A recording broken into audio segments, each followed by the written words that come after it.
Ngayon nagkakaroon ako ng trust me.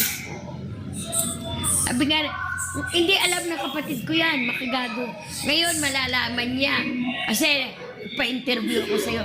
Willing ka ko magpa-interview dahil nga sa nakikita kong ito yung taong may delusion of grandeur in a psychiatry way. Ang tingin niya sa sarili niya, pinakamataas siyang tao at lahat sa kanya may utang. Di ba? Tama yung sinabi ni Mami Susan.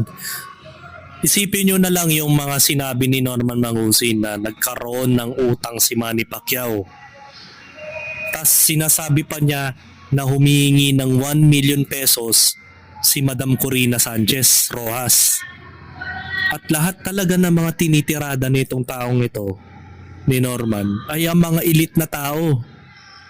Sa pagkakala niya siguro na kaya niyang gaguhin si Manny Pacquiao. Na kung sakaling kumagat siya na ay oo nga no, may utang ako kay Norman, paano ko kaya mababayaran yun? Eh di doon na siya babanata ni Norman. Susunod-sunurin na yung pera niya hanggang sa maubos yung kwarta ng mga taong tinitirada niya.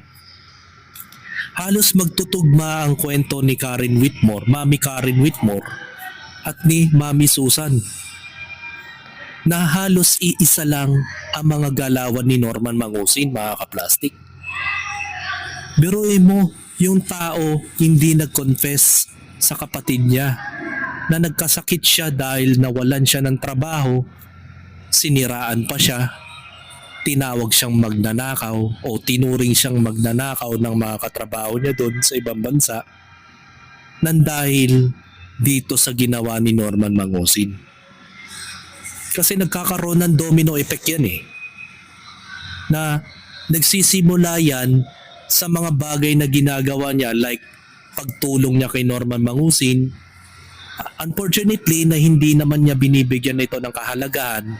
Bagkus ginagatasan lang niya ang mga mamis, and then pag wala nang maibigay, sisiraan nila Yamatan at ang iba pa mga tao na involved dito hanggang sa maubos yung kanyang mentalidad. Hanggang sa buti nga hindi siya na tangka na magpakamatay dahil sa mga ganong ginawa ni Norman. Kasi nga, sino ba naman ang hindi magpapakamatay? Halos lahat ng tao sa'yo galit. Even sa trabaho, apektado. At totoo yung sinabi niya.